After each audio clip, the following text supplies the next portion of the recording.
Deputy CM గారి Moto అంటే I think maybe the question is above my what I mean grade అనుకోవచ్చు నేను. But still ఒక మాట నేను చెప్పదలుచుకున్నాను. నేను ఆ మధ్యన ఎక్కడో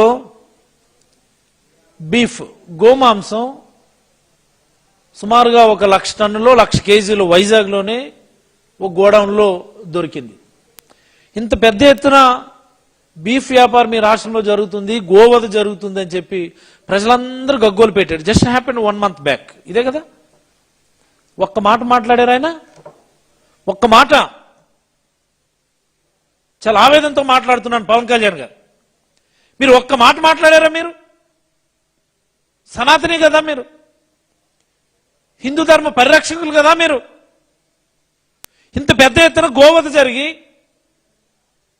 ఇంత పెద్ద ఎత్తున బీఫ్ ఎక్స్పోర్ట్స్ ఇక్కడి నుంచి జరుగుతూ ఉన్నాయి.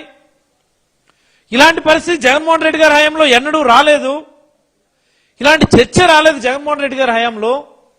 అంటే అంత నీట్గా జగన్మోహన్ రెడ్డి గారు వ్యవస్థను కంట్రోల్లో పెట్టారు. ఎక్కడ ఎలాంటి అవాంఛిత ఇబ్బందులు లేకుండా, ఇలాంటి ఇలిసిట్ వ్యాపారాలు జరగకుండా. ఈరోజు మీ హయాంలో జరుగుతుంటే మీరు ఒక్క మాట మాట్లాడలేదు. జగన్మోహన్ రెడ్డి గారు మన పరకామణి ఇష్యూ మీద ప్రెస్ మీట్లో మాట్లాడారు. మ్యాగ్నిట్యూడ్ ఆఫ్ ద ప్రాబ్లం, కోర్టులో జరిగినటువంటి, లోక్ అదాలత్లో జరిగినటువంటి, జడ్జి ఆధ్వర్యంలో జరిగినటువంటి సెటిల్మెంట్కి సంబంధించి జగన్మోహన్ రెడ్డి గారు మాట్లాడితే గౌరవ ఉప ముఖ్యమంత్రి పవన్ కళ్యాణ్ గారు మీడియా ముందుకు వచ్చి అంటారు, మీ మతంలో జరిగితే మీరు ఇలాగే మాట్లాడతారా? మీ మతంలో జరిగితే ఇంత చిన్న సమస్య మీరు మాట్లాడతారా? నిజంగా ఎలాగా ఇది ప్రజాప్రతినిధులు అంటే ఇంక ప్రజలు ఏమి అబ్జర్వ్ చేయడం లేదని అనుకుంటారా? ప్రజలేమి వీళ్ళ పద్ధతుల్ని, వీళ్ళ మాటల్ని ఎవరు అబ్జర్వ్ చేయడం లేదు, ఎవరు పట్టించుకోవట్లేదు, మనం మాట్లాడిందే వాళ్ళ చెవిలోకి చేరుతుందిలే అని అనుకుంటా ఉంటారా? సనాతని అని చెప్పుకునే మీరు ఇంత పెద్ద ఎత్తున బీఫ్ వ్యాపారం జరుగుతుంటే మీరు మాట్లాడరు.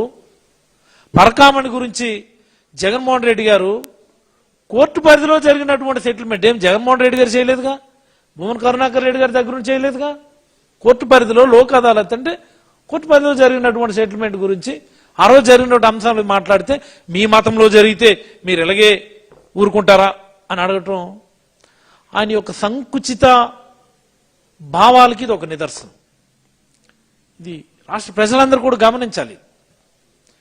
కేవలం రాజకీయ ప్రయోజనాల కోసమే మతం గురించి ఆలోచించేటటువంటి వ్యక్తులు, మతాల గురించి మాట్లాడేటటువంటి వ్యక్తులు ఈరోజు రాష్ట్రాలని పరిపాలిస్తున్నారు అన్నటువంటి అంశాన్ని గమనించమని కోరుతున్నా.